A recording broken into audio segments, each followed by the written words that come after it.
Okay, we're on to suspension now. What we need to do is undo the two 14mm nuts that hold the suspension to the body. So we just undo these on all four corners of the car.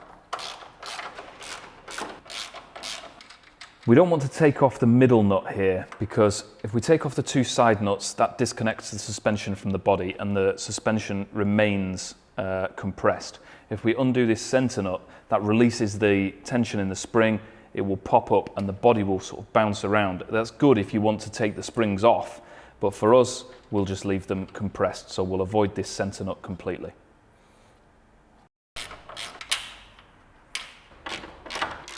You're probably going to want a deep socket for this job.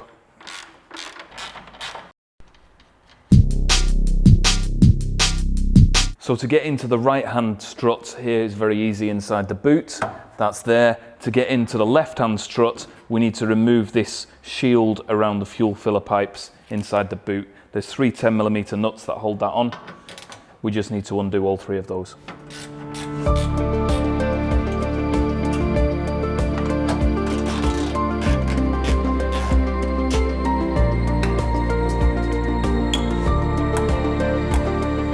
With all three of those bolts removed, we can just pull out this protection shield and undo the top of the suspension strut.